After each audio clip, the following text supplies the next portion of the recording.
All right, welcome everybody. Thank you for joining Bellwether Hub. We have an interview this week. We've been doing a lot of interviews recently. I know these are going to be helpful for you, and these are really impactful people. A lot of people, when we do podcasts, they just try to fill in people just so that they can put out content. But I'm very selective in who I want to put in front of my audience because I know these people are really relevant to my audience and what people are looking to do. And what I'm really excited about today, and my wife kind of yelled at me for doing this, is Enda O'Doherty, our guest today, is my kind of person because he's the right kind of crazy like I am, I think. He's a little bit beyond me. For those of you who know me, I'll do some of those weird challenges and everything else, but Enda takes it to an nth degree, and I'm really excited to do that. If you also know me, you know that I'm big on practicality. And many people use words and there's no real follow through. And what I like about Enda, what we're going to talk about today, is we're going to talk a little bit about resiliency. We're going to talk a little bit about mental health. We're going to talk about all these buzzwords that are being used all over the corporate spectrum. But what does that actually mean, and how do you make it real? And that's what I really want to get out of Enda today. So I'm welcoming Enda O'Doherty live from Ireland. Enda, thank you so much for joining and being with us on Bellwether Hub. Jim, thank you so much for having me on, and thank you for those kind words. I can feel the pressure squeezing my shoulders down into the seat, so I better rise to that challenge today.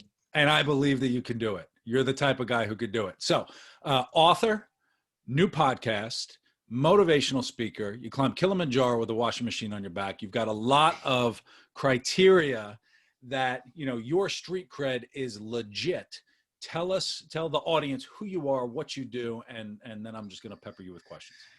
Yeah, well, I suppose, look, my backstory is this, that I originally spent the first 25, 30 years of my life in education. And I remember saying to my wife recently, God, I wish I was a motivational speaker 10 years ago or 15 years ago. And she said, you couldn't be. She said, you have to walk the walk. You have to learn life's lessons. And that's what makes you such a good speaker. That's why you can really reach people. That's why I can make people cry, Jim, with laughter. I can make them cry with emotion. You can be in an auditorium of 5,000 and you're going to feel like I'm sitting beside you, whispering in your ear. And that communication skill, that power to share a message with people, that came through 30 years in the classroom. And, you speak 6 hours a day for 30 years. Believe you me, you get the basics, particularly at that stage when your audience don't want to listen, whereas now they're desperately keen to listen. I suppose I'm not unique either when I tell people as an Irish person that I have an alcohol addiction. I'm an alcoholic, but one of the things I'm strong on telling people in life is that, often what's your weakness, often what's the thing that's breaking you down or seems to be, your nemesis is actually your superpower. So for me, thankfully, I'm sober now 15 years, but the thing about an alcoholic is you have that ability to be obsessed with the next drink, the next whiskey, the next drink. And while I don't drink alcohol anymore, I'm certainly obsessed with many things in life. I'm obsessed with being, a brilliant speaker. I'm obsessed with, with my clients. I'm obsessed with my beautiful wife. I'm obsessed with my 3 wonderful children. I'm obsessed with my physical fitness. I'm obsessed with life, Jim. And I suppose that's my backstory. I went through the toughest times. Like a lot of people, I didn't really have mental health issues, depression or anxiety while I was drinking, because a lot of people are unaware. They're self-medicating with alcohol. But when I stopped drinking, the roof fell in. My life pretty much almost came to a halt and came to an end. When I say drinking, like, it's important to explain that I was drinking about 4 bottles of whiskey a week. My Friday night drink would be like a large glass of vodka. And I got to a point where I was drinking a bottle of cough syrup with the bottle of vodka, right? And while, anyone watching this, if they drank that alcohol, they would die. Mm-hmm. Whereas for me, I would be quite merry. It was like you having a glass of red wine or a glass of Chianti with a meal.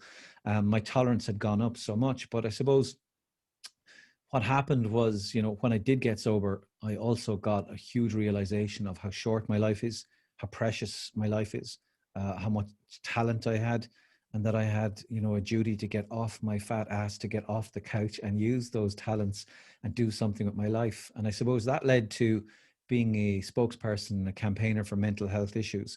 It led me to raising hundreds of thousands of euro or dollars for charities.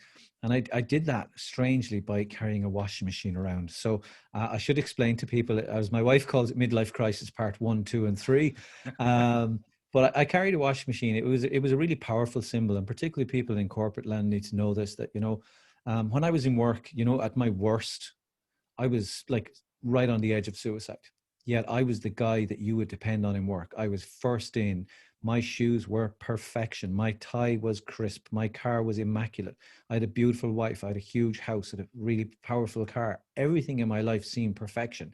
And, you know, I'm very keen to point out to people that when you're working within industry, that to remember that, you know, it's quite often the guy who seems to have everything can be struggling most. So my mental health message with the washing machine was, if you have a problem, don't carry something stupid, ridiculous around. And I think we'll both agree, Jim, it is the most stupid thing you could put on your back and carry around. I would not recommend it. I mean, there are plenty of things that I can think of. I'd rather carry to the top of Mount Kilimanjaro than a washing machine. Yeah, well, I know you have an advertising and media background as well, and you know you need that spark, you need that hook. And I'm going to tell you, every TV station, every radio station, every newspaper outlet in the world, from bloody Tokyo all the way to Washington, wanted to know about the Irish guy that did 9 marathons in a row with a washing machine. And then life became completely crazy when they heard about the Irishman that was climbing Kilimanjaro with a washing machine on his back. And it worked. It worked. You know, it was a huge hook. It got us that attention, got us the money, and got us speaking about mental health in Ireland and I suppose internationally. And I think the thing about, you know, I see a lot of motivational, inspirational speakers. You know, you can't, you know, a parent who smokes, Jim, if you go home to your kids and you light up a cigarette and you say, if I ever catch you smoking in this house, I'm going to kill you. Right. That holds no integrity. That holds no value, because you're not walking the walk. But, you know, to do things that people perceive to be impossible, it gives you credibility. It gives people, you know, a sense of faith or trust in you, because, you know, you're not telling them anything is possible. You're actually showing them anything is possible. Can you see a window from where you are, Jim, right now? No? No, but okay. Well, when you leave, okay. Well, when you go outside, and anyone watching this, if you can have a look up and if you can see the clouds above you right now, and as impossible as it seems, I was 3 days walk above those clouds with a washing machine on my back. So I'd gone uphill for 8 days to over 4,000 meters, started at plus 100 degrees, 100% humidity in the jungle with monkeys, and ended up on a mountain in the glaciers, you know, in the clouds with a washing machine on my back. Like, what an amazing, amazing adventure. And it just makes you cooler because nobody's ever done that before. No, do you know what? Somebody sent me a link to a discussion on a German climbers forum, and they were talking about, was it myth or reality, that an Irish guy was spotted on Mount Kilimanjaro with a washing machine in his back. But you know, some of it was incredible. You know, I on that mountain, you know, I became very, very sick with altitude sickness. And on summit night, we were very, very, I suppose the reality of how precious life is and how much of a challenge it was brought home to us when there was a young lady, 32 years of age, CrossFitter, absolute machine, the fittest woman you could imagine. And she lost her life on the mountain that night with me. And, you know, it really brought home to us that we were putting ourselves in harm's way for a good cause and for a real challenge. You know, I think I remember one of our guides getting really, he was so positive and happy. And then at one stage I noticed he got quite, you know, total change of personality. And I said to this guy, I said, you know, are you okay today? Because, you know, it wasn't consistent with how he had been. And when there was nobody near us, he just said to me privately, it's from today on. And it gets serious. And I said, what do you mean? And he said, we haven't got enough air to fly a helicopter. You see, from right now where we are, the helicopter can't, you know, get traction. It can't stay.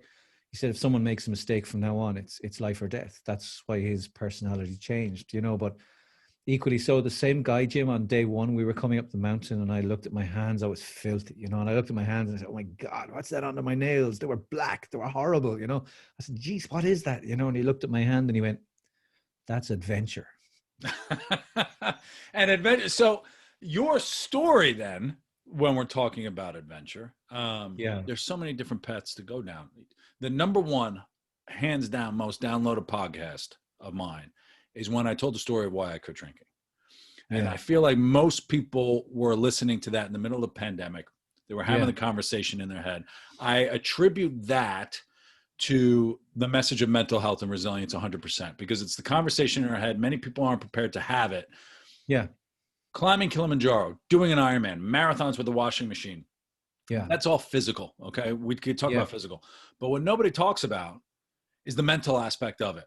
because Yeah. you have to convince yourself that you're capable of doing it. And that is before we got onto the live, we were talking about a Navy SEAL does the same things that a CFO does the same things Yeah. that, you know, it's the same kind of belief in yourself and self-efficacy. Can you talk a little bit about that, about how do you build that mindset? And is it possible to build it without going through those dark places and dark times?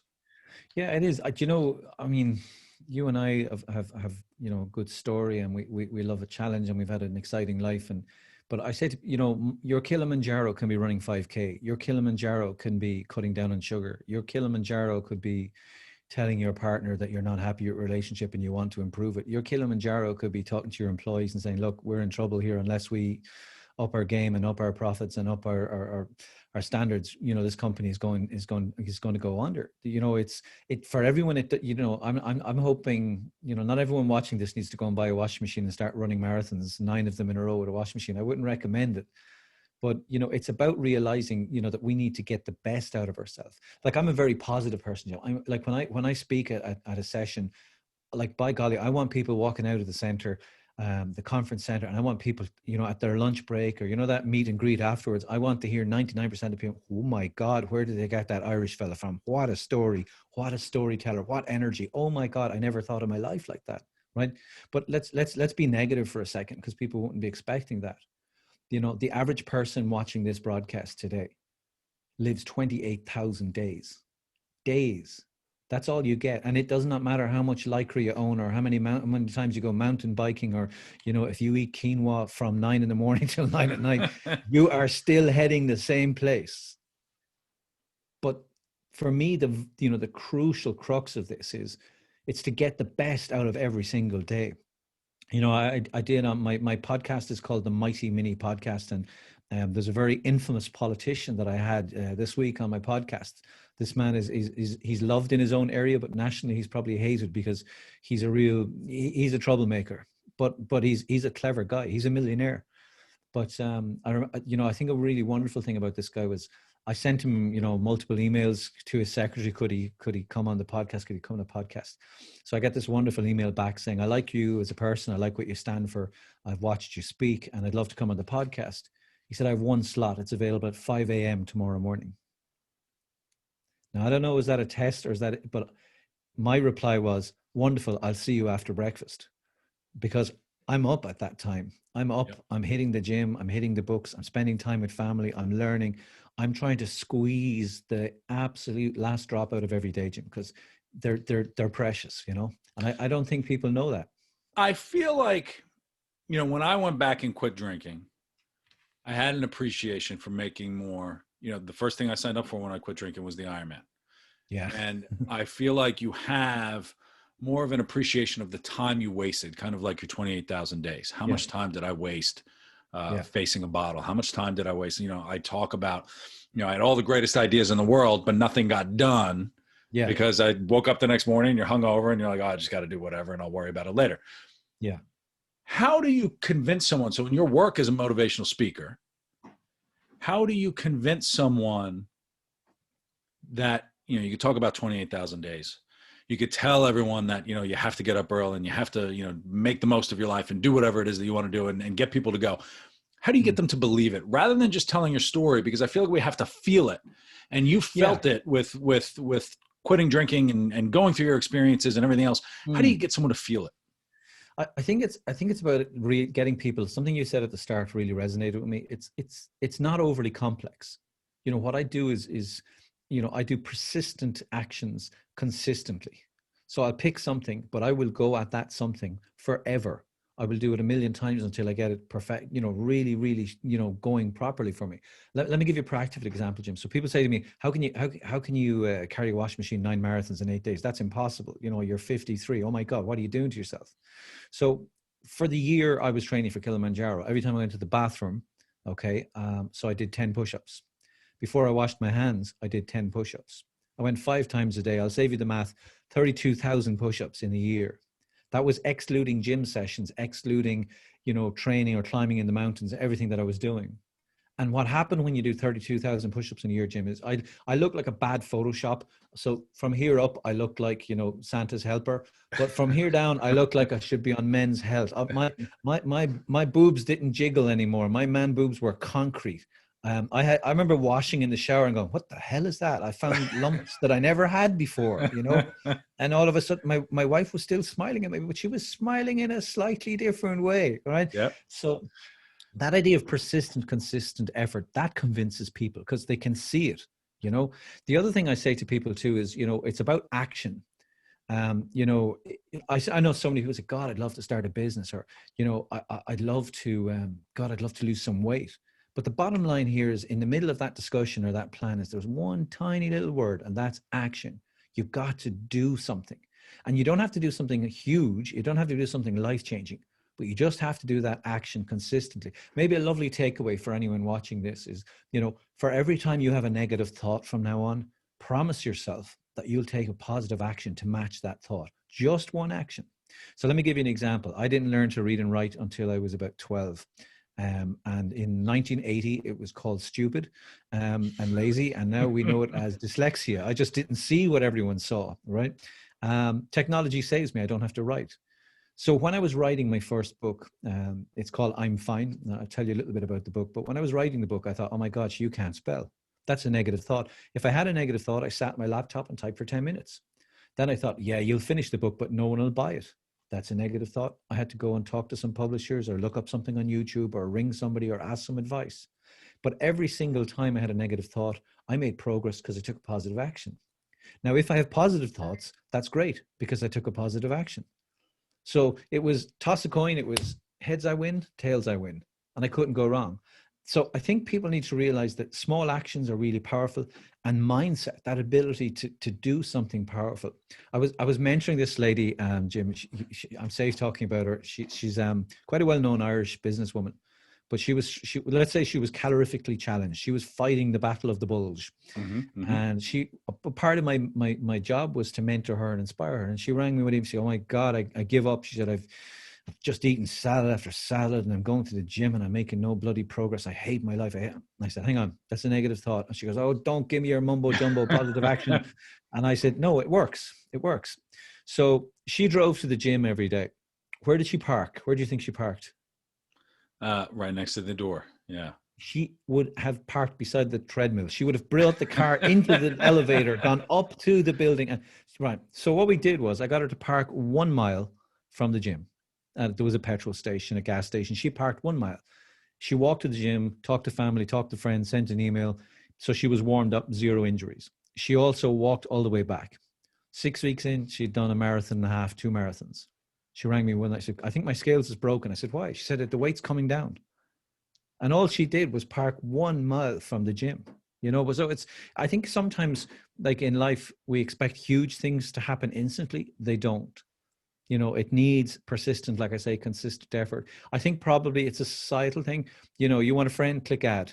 You want a pizza, click order. Yeah, you want to get rid of a friend, click delete. You want a beautiful, delicious meal, press go on the microwave. A delicious, nutritious meal, and we both know they're lying, right? Yeah, everything's marketing, right.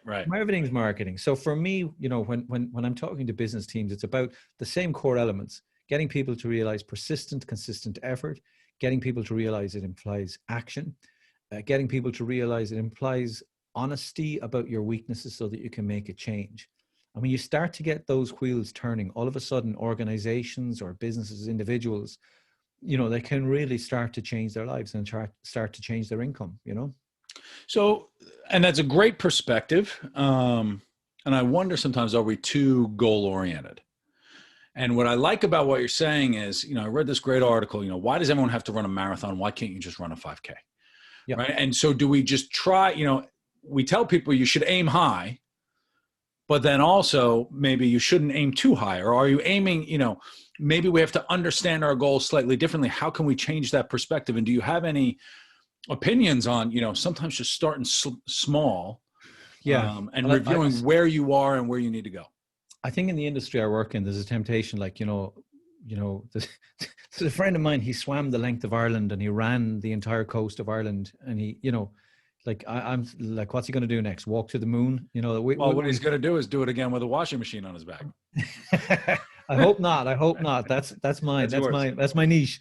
But do you know, it's a really a great question, and I get asked that, you know, particularly at conferences, you know, the meet and greet afterwards. And what you've asked me is probably one of the best questions that, or the most frequent questions that I get asked. And strangely, like I tell people, everyone needs two goals. You need two goals that are non-negotiable. Goal number one is to be healthy. If you get heart disease, diabetes, if something happens to your physical health because you have not attended to it, every other goal, every other journey, everything else in life is meaningless. So, you know, it's not like the motivate, you know, get to the gym, pump that iron. It doesn't matter if you do ballroom dancing, chasing raccoons, climbing trees, you know, it doesn't matter. Move your body, stay healthy. That's number one goal in life. Number two goal in life is to be happy.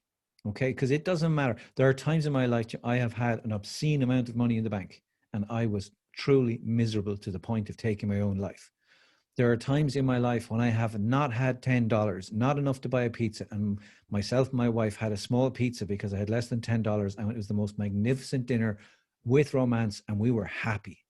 And I always say to people, look, your goal might, you know, to have, you know, a company that's quoted in NASDAQ. Your goal might, you know, to be retired by your 30. But don't forget those two goals first. Be healthy, be happy. And it's strange. I work with a lot of very successful companies and large corporates. And the ones who look after the happiness of their staff and the physical health of their staff, those companies have much higher levels of success. You know, like I worked with a very large bank this week, and I spoke on a webinar with them, and I was saying, look, you know, this particular bank, in this one section of the bank, there was 3,000 employees. But the reason this bank is doing so well is they realize they have resources. Sure, they've got a skyscraper, you know, with a doorman and beautiful glass everywhere.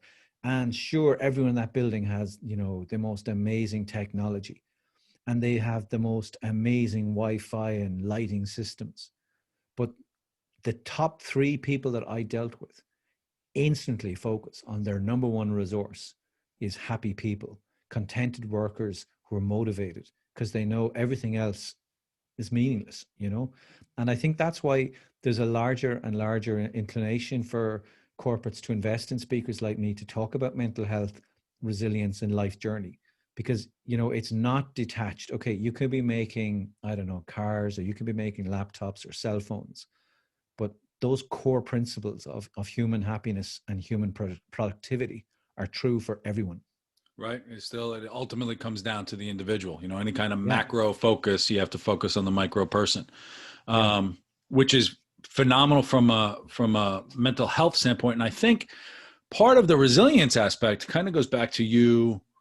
You don't seem like you're going to shy away from a challenge. So when I talk about, not that I'm inviting you to a challenge, whenever I talk about self-efficacy, I talk about my friend Larry, who signed up to do a half Ironman with me, and he didn't know how to swim. He said, all right, well, I'll just go Oh my learn how to God. swim. Right. And I break it down, and that's how you do it. Yeah. How do you, I feel like you understand and you're able to break it down well, whatever the big goal is, whatever the big challenge is, how to get it down to that micro level. To say, you know what, Yeah. this is what needs to be done today to help something Mhm. 6 months or a year down the road. Is that something that you can give any advice on to people on how do you think about the macro to micro kind of real big Yeah. strategic down to the tactical day to day? Yeah, I think, you know, tactical is the word. You know, if you're going from you're going from macro to micro. Sometimes people fail on the micro. It's the smaller details that will mess you up. You know, the guy who, you know, buys a new pair of sneakers for the marathon because he wants to look good, and then realizes that his feet are bleeding on mile 10 because he should have worn the old sneakers. Also, what happened to Larry just 2 weeks ago, but I'm not gonna. Or, you know, I know someone who went to an expo for the Marine Corps marathon, and he was delighted. He got so many free gels and bars at the expo, and he put them in his shorts and he ate them on the marathon. He had never eaten them before. And I know most people can imagine what happened to him on that marathon. We'll just say he had gastric issues. We won't ruin the tone of the conversation. But, you know, when you go from macro to micro or micro to macro, there's a single word actually that I think encompasses a lot of actions, and that's fear. I come across so many people who are encapsulated. They're trapped by fear. You know, what will people think? What will people say? God, I'm not quick enough. I'm not rich enough. My idea isn't good enough. You know, nobody will buy this product. We wrap ourselves in fear. Fear for me, Jim, is a bit like cellophane. You know, the famous song in Chicago, Mr. Cellophane, you can see right through me. I think people, you know, they put that layer of cellophane around that layer of doubt, that layer of fear.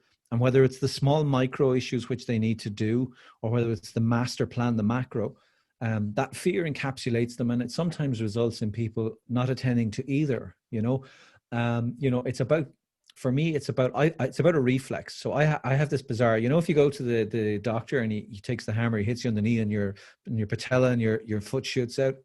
I've managed to engineer, and I encourage people to do this, is a reflex to fear.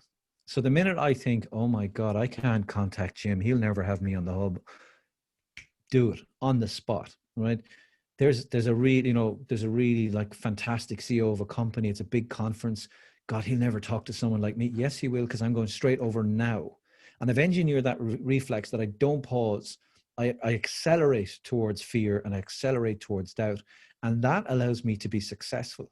You know, that because I think also, you know, it sounds simpler, easier said than done, but I've also shed shame and failure.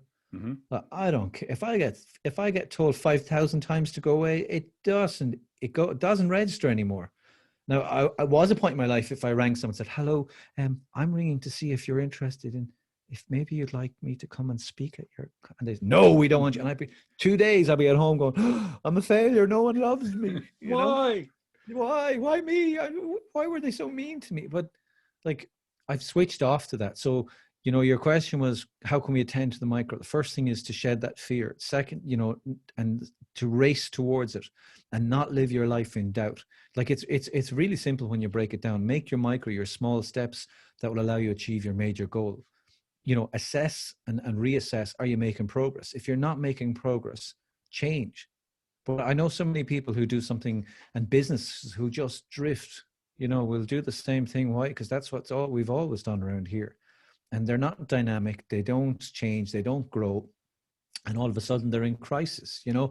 I think too, you know, COVID-19, like it's strange talking to, you know, someone in the States or someone in the UK, or, you know, I was talking to a guy in India the other night. It's a universal experience for all of us. You know, I think we've all been in the same storm, but I don't think we've all had the same boat. There's a wonderful friend of mine. He works in, he as he says, I shoot people for a living. He's a sniper. He works for the emergency services here in Ireland. And if there's a hostage situation or bank robbery, he's that guy that's on the radio, on the building, making that big call. And he rang me, you know, at the start of all this madness, and, you know, about a month or two in, he said, how are you doing, Enda? And I said, well, I went back to college. I did a diploma in digital media. I've launched 2 new websites. I published my book. I have a podcast coming out. I'm working more than ever. I'm spending more time with my wife. I've lost some weight. I'm quite fit. And he went, wow. He said, that is brilliant. And I said, why? Why did you say brilliant? And he said, when we have when they have a SWAT meeting after an incident, whether it's a bank robbery or whatever, he said, we ask ourselves one key question. And I said to him, yeah, come on. There's more than one question. You're going to sit down and I would hope, yeah.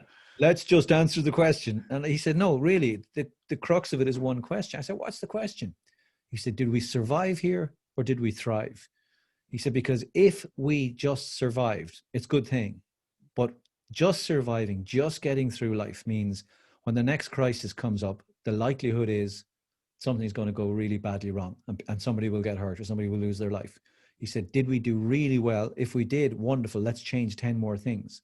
You know, that concept of constantly, you know, improving so that you can move to a new level. So he said to me, you know, I think you're thriving. And he's right. I feel guilty saying it. Like, I really enjoyed lockdown. I had time to think. I had time. I've said it, you know, outside of everybody dying, it's kind of nice, right?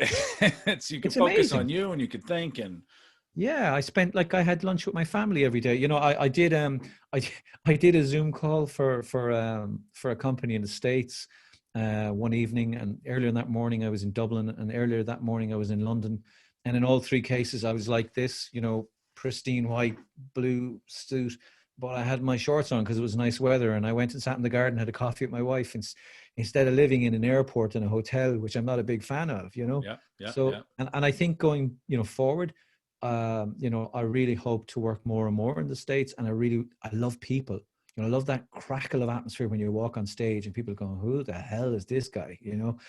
I love that tension and that drama. But equally so, I think the hybrid event is something for me that I'm going to stick with, because I've in the last few weeks I've been in the Middle East, I've been in Africa, I've been in New York, London, Dublin, and my car hasn't moved, and that's That's good. nice, right? You wake up Yeah, in your own bed, which is pretty nice. yeah, yeah, Um, so that's great. So macro to micro, managing fear. What you said about that is it's not necessarily fear of failure, but also fear of shame and humiliation, right? And that's sometimes what we try to yeah, shy away from. But all of yeah, those things that you talked about is a focus on you, because we bring our own humiliation and feelings of humiliation and feelings yeah, of shame and feelings of failure and all of that. So it's ultimately what you can control. yeah.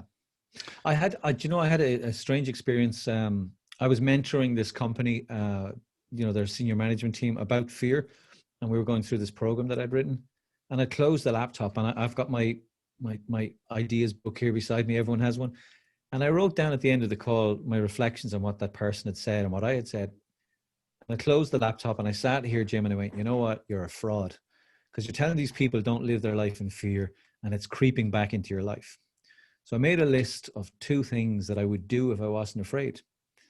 And I wrote down an idea, and I sent an email based on this idea. And then I went to have lunch with my family.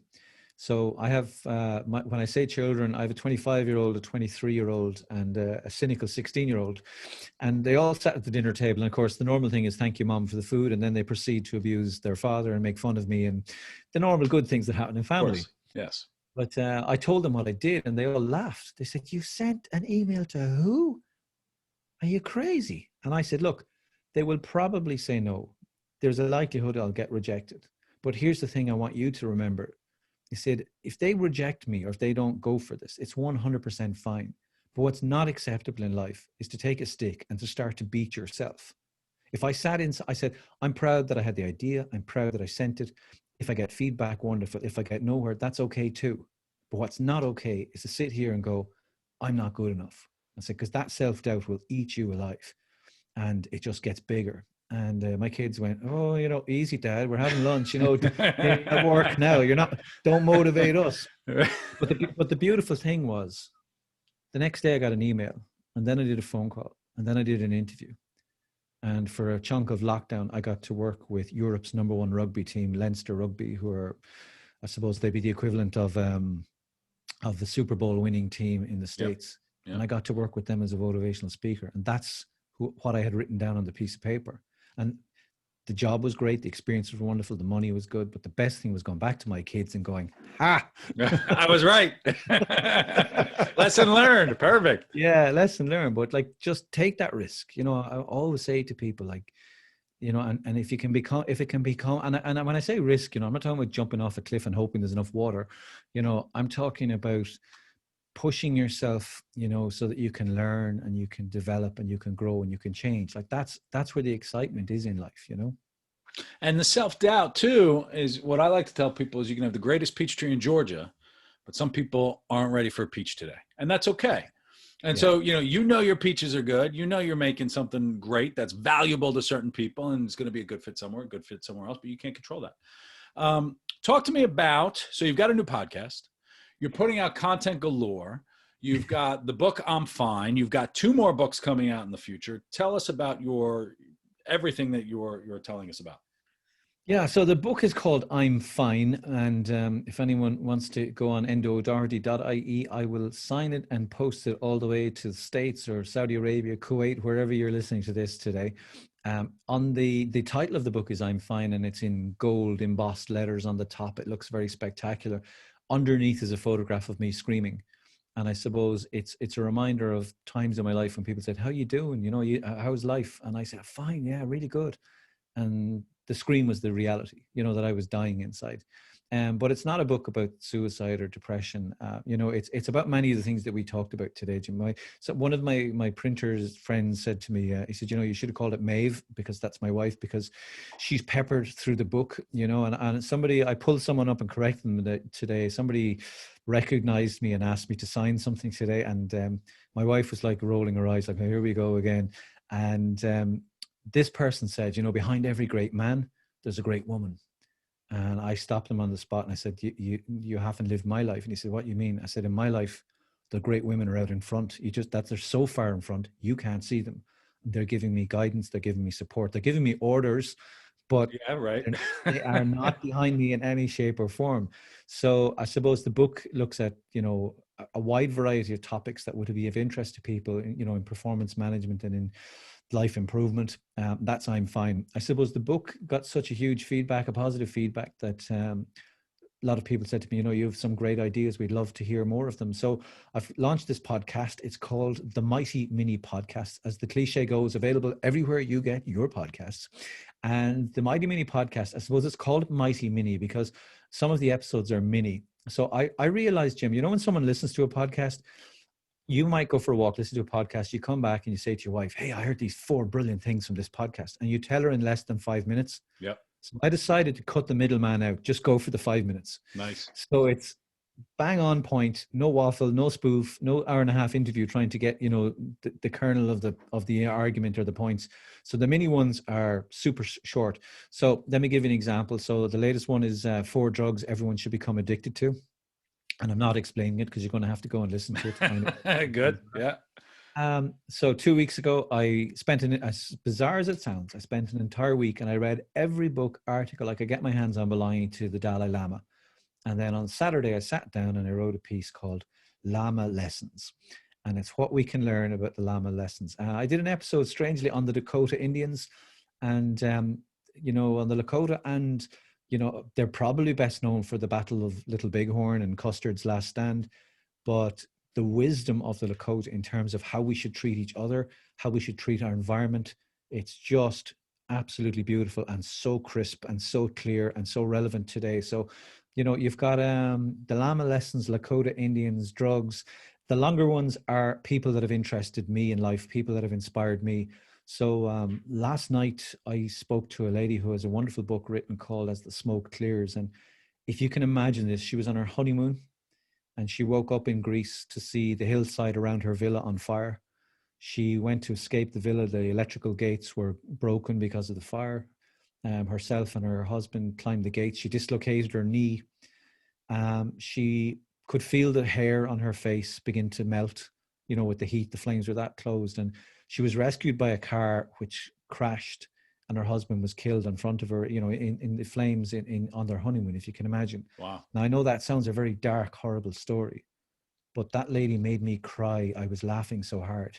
She's so upbeat and so positive and has learned so many lessons about resilience. So I'm very, very lucky, with the mighty ones to have longer guests and real in-depth conversations. And, for me, my dad has a great mantra. My dad would always say to me, remember, you know nothing.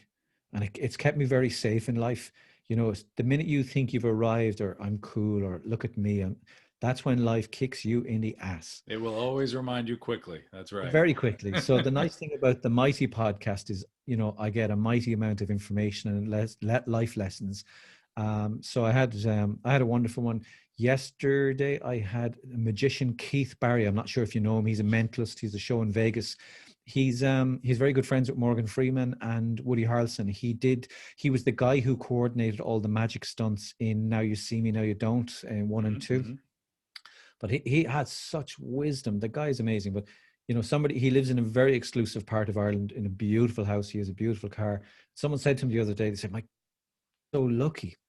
And, the polite thing to do is, yes, I'm lucky. And he said, no, I'm not lucky. I work 18 hours a day, 5 days a week. I've been doing that for the last 10 years.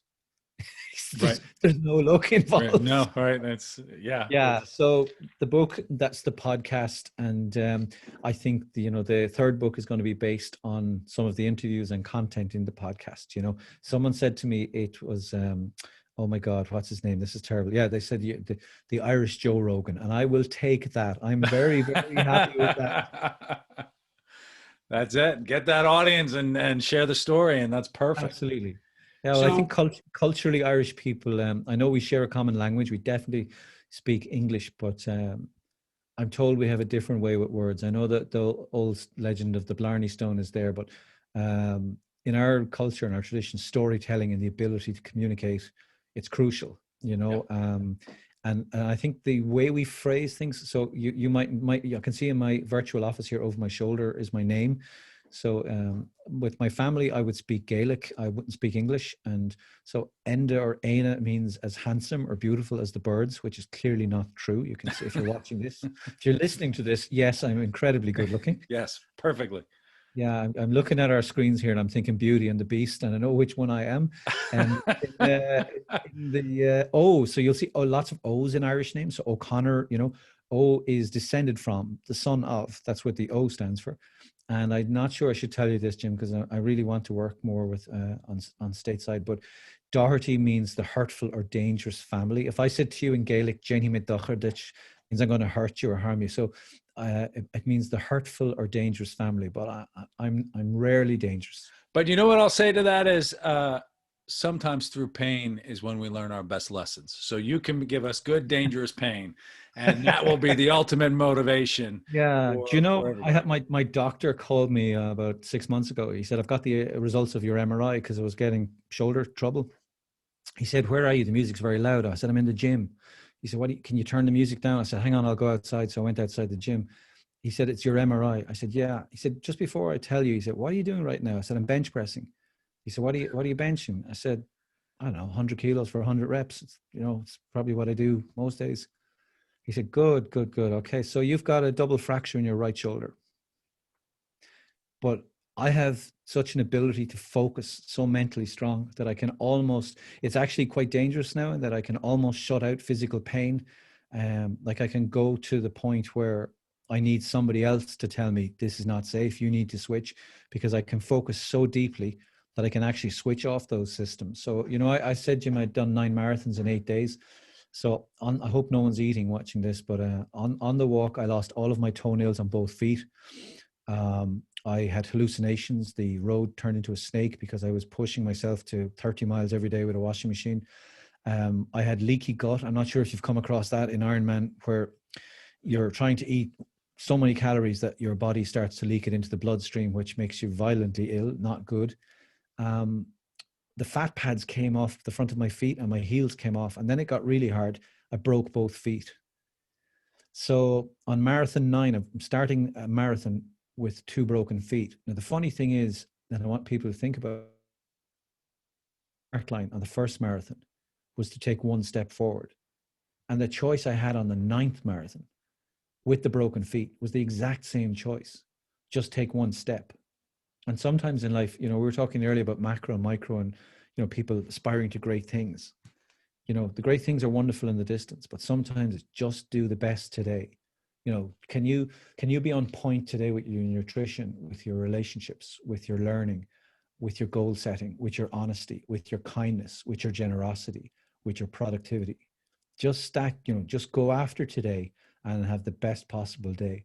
And like I promise people watching this, and I promise corporates when I'm working with them, you stack enough of those good days up and magic starts to happen. It really does. The good stuff starts to happen. That's right. And it's Yeah, one it day at a does. time, one moment at a time, one step Yeah. at a time.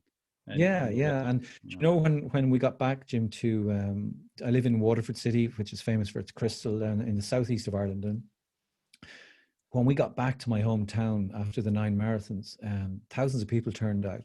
The police and the fire service closed the roads, and they gave us a guard of honor. The Coast Guard flew a helicopter overhead, and I was like exhausted. I was just broken. But one of the most amazing things on that walk was we got to the finish line, and there was a big civic reception. And as it was over, this lady came over to me and she said, do you mind if I get a selfie with you in the washing machine? Which is a common thing, people are like, oh, can we get I said, it's no problem. So I picked this tiny little lady up. I put her sitting on the washing machine, put my arm around her, and I gave her cell phone to my wife. And I said, can you please take a photo? And we took the photo. And this lady said to me, She said, I haven't been honest with you. And I said, what do you mean? She said, I didn't come for a photo. She said, I came to talk to you. And I said, you're welcome. You're always welcome to talk. She said, you remember on that walk when your toenails came out and you broke your feet and you were throwing up? And I was, I was blogging and vlogging the whole way along about how I was getting on. I said, yeah, I can remember pretty well. And she said, on that second or third night of your marathons, she said, I decided to take my own life. And she said, I wrote a letter to my husband, who had no idea that I was in struggle, in crisis. And I wrote a letter to my children saying goodbye. And she said, something clicked in my head. She said, as long as you were going through hell, raising awareness and money for a cause for me, for a total stranger, she said, I'd keep going. And she said, the next day I told my husband, and very quickly I was with the doctor and I began medication. I started counseling, and here she was 9 days later. And she said, I didn't come for the photo. She said, I came to thank you for saving my life. And sometimes, Jim, people say to me, and how can you keep going? Like, how can you keep training for endurance events? How can you put your body through that, and still work professionally as a speaker and still work as an author or a podcaster? And like, I tell people at conferences and webinars, I've never been struck by lightning, but I promise you, I know what it feels like, because when someone says something to you like that, that's that incredibly powerful, it's life-changing. It just gives you this supercharge. And I wanted to say to you too, when we were talking about Kilimanjaro, because I'm aware like majority of your listeners will be in stateside, but we were coming down off Kilimanjaro. I have to tell you this story. And we're coming down off the mountain. My wife says, how tired are you? I said, oh my God, I'm beyond tired. I'm covered in dirt and dust and sweat, and you bleed through the nose and the ears because there's so much scree and gravel coming off the mountain. And my wife said, how tired are you? I said, I'm really tired. She said, as tired as when you did the 9 marathons? And I said, yeah. I said, I'm seeing things. And she said, what can you see? I said, I can see Indiana Jones. And my wife started laughing. And she said, oh, you're bad. So I said, yeah, I'm okay. So we kept walking, and we got almost down to the car park at the end of the mountain, back to civilization. And there's a couple had been in front of us the whole way down the mountain. And we got to them, and I just simply said, good morning. And this guy turned and he said, good morning. You ready for this, Jim? It was Harrison Ford and his wife had been walking in front of us the whole way down. So you did see Indiana Jones. I did see Indiana Jones. And we've got, because anytime I tell that story, people go, yeah, the Irish guys, he made it up. We have the photo. I have the photo to prove it. I was so happy because my wife thinks he's beautiful. But in real life, he's not quite as gorgeous. You see, the problem is when we watch Indy 1, 2, or 3 or Temple of Doom, if we forget it's 30 years ago or 40 years ago. Right. And he's not quite as handsome as she thought he was. So, but a very nice guy. Yeah. But like, isn't that amazing? Like if you read that and you didn't hear me say that, tell those 2 stories, you'd say, nah. Right. That couldn't happen. But that's, no way. That's the magic of the adventure that I'm living. I really don't know what's coming next, And that's, was going to be my next question, is what's next. But what I love about all this is that it's heavy and it's impactful and it has real benefit to the people who need to hear it. And many people, when they get started doing a podcast or anything, is you don't know who needs to hear it. Yeah. But you're going to have some kind of positive impact for your people. And especially as you think about your corporations and your individuals and what they're doing and what they need to hear. We can always assume at the top of the organization that we know what our employees need, but we may not always be hitting it. And that's what, these are the stories that people really relate to. Yeah. And I think because they're human stories, and I think because they're well told, and I think because they're entertaining, that grasps people, like my on YouTube, my promo video says, talks about me being a speaker. And I say, I don't want to present people with death by PowerPoint. Have you ever had a presenter who comes in and reads every line of a PowerPoint slide and thinks that you are going to be excited? And you're like, oh my God, when will this guy finish? And, I want, there's a power and there's a magic in words, I think back to, a couple of months ago, I was really tired and I was getting in the car at stupid o'clock. My car smelt of Red Bull and I was leaving. I didn't want to go, and my wife's in bed, and God, the bed, we have a beautiful bed, Jim. Jesus, huge, a big sleigh bed. It's a big old, the big comfy ones. Yeah. Big comfy bed. And I was leaving the room and I feeling sorry for myself. Like, oh, here we go again. And my wife called me back. She said, Enda. And I thought, oh God, she asked me for a cup of coffee. I'm going to scream because I'm getting under pressure here. And, I'm thinking morning traffic on the highway and blah, blah, blah. And I came back and I said, yeah, what is it? What is it? And she goes, you look so handsome in that suit today. Now it's 5:30 in the morning. She's half asleep. I swear to God, for the entire day, Jim, I'm on the tip of my toes. I'm giving it this because I've been told you look so handsome today. 5 words, and that was enough to energize my day. And you should never ever doubt, if you're a leader in business or in your company, you should never doubt the power of positivity and the power of words to impact or change people. Have we time? Can I tell you about an email that I got a few weeks back? Sure. I spoke with this mega large corporation about mental health, and there's a meet and greet. This lady came up to me afterwards. She said, "Oh my God," she said, "I really, really loved what you had to say." And she said, "My husband and myself," she said, "we've been trying IVF and it's not working out, and he wants to stop." And she said, "I'm going home this evening, and I'm telling him we're going to get more money. We're going to bloody do this." So I was like, "Lovely to meet you." Yes. Okay. Where would you like me to sign your book? And off she went. So a couple of weeks back, I get an email, and I recognize the company name of the email, and I'm thinking, oh God, did I forget to send an invoice, or what's the story here? And I open it, and there's a picture of a baby, and there's just 2 words in the email, and it says, "Thank you." And instantly I know it was who it this was. woman. Yeah. Now, let's be clear here, Jim. I am not telling you I have the power to impregnate people with words.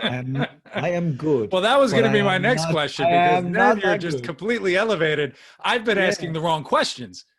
But isn't that like, I mean, look, I speak for a living because it pays my bills, it pays my mortgage, allows me to go on holidays. But I wouldn't put the level of energy in. I wouldn't be as dedicated as I am. I wouldn't be as passionate about it. It's for moments like that. Like, oh my God, like I sat here in front of the laptop that I'm talking to you on now, and I literally cried. I was like, wow, imagine that you can say something and it can literally change the direction of someone's life. And equally so, when I speak with a company, I know loads of companies will have speakers in, but I try to give more time to the pre-conference call than the conference, because I want to know who you are, what your needs are, what your energies are, what your solutions are you're working on, what products. I want to understand. I don't want to roll out, the same old generic rubbish, because I'll die and it won't work. Second thing I do is, after the presentation, I send the company I work with, I send them a second presentation a few weeks later, to elongate the process, to keep it alive on a totally different topic. It's just me sitting here talking, but they share it with their employees, and it gives, I suppose, it adds value and it adds momentum to what I've spoken about. But the meet and greet has been virtual at the moment, because that's the world we live in. But I spoke to the HR department of this very large company I work with, and I said to them, look, I'll be speaking about resilience. Their particular topic was the importance of mental health and happiness, and how it can affect your success in the industry. And I did the presentation, and I explained to them, and I explained at the webinar, that if anyone had an issue, I'm not a counselor, I'm not a psychotherapist, I'm just a regular person with empathy. But if somebody wants to reach out and talk, I'll always give them time, whether it's 2 hours or a day, whatever they need. Because that's the thing about our humanity. The thing about being a human, it's our humanity. That's what makes us different. And they said, great, that's fine. So I did the call, and within 10 minutes of that presentation, I got lots of emails and phone calls and messages, thank yous and congratulations, kind words.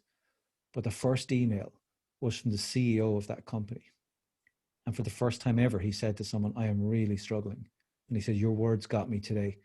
And it's so funny, because my initial impression of him was Superman, the leader out front on the podium, suited, booted, Captain Invincible. This guy was the business. He was a good looking guy, great shape. Everyone loved him. And he was hanging on by his fingernails in life.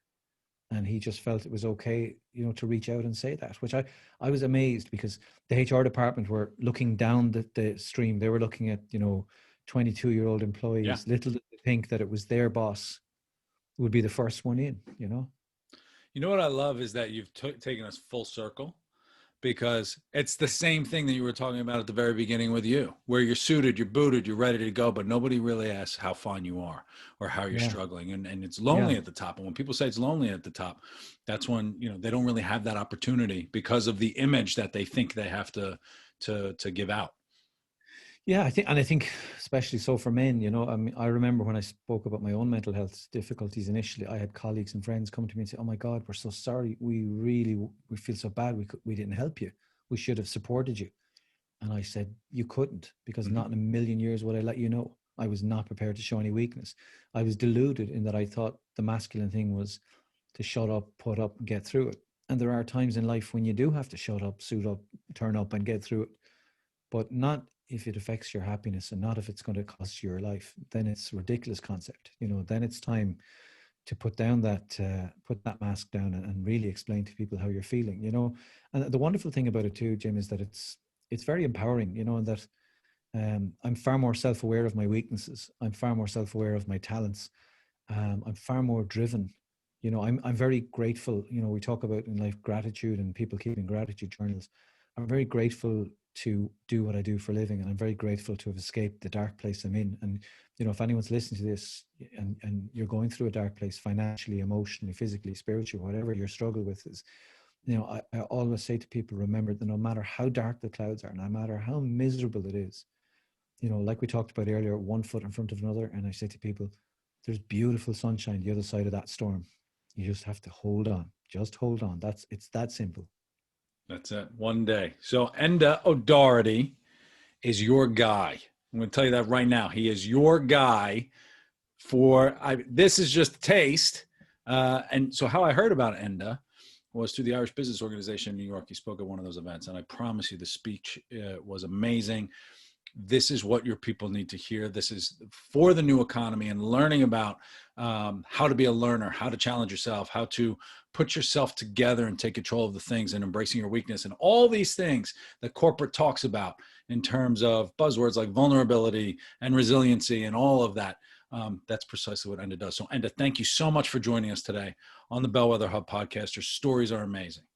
Thank you so much for having me on. I really appreciate the kind words. And, you know, I just looked at my clock and realized we have been talking for a long time, which is a great sign of a conversation and a podcast. I'm so grateful. Thank you. It's not a mighty mini podcast. But it is a mighty podcast. We'll save that for the mighty podcast. I look forward to seeing you in New York when you come out and speak at one of these events. We're going to get you a bunch of events. But Enda O'Doherty, check him out, endaodoherty.ie. More is on the website, bellwetherhub.com. I'll give you links to his book. I'll give you links to his website. I'll give you links to all of those things. And as always, thank you for joining us. And I look forward to seeing everyone out there soon. Thanks.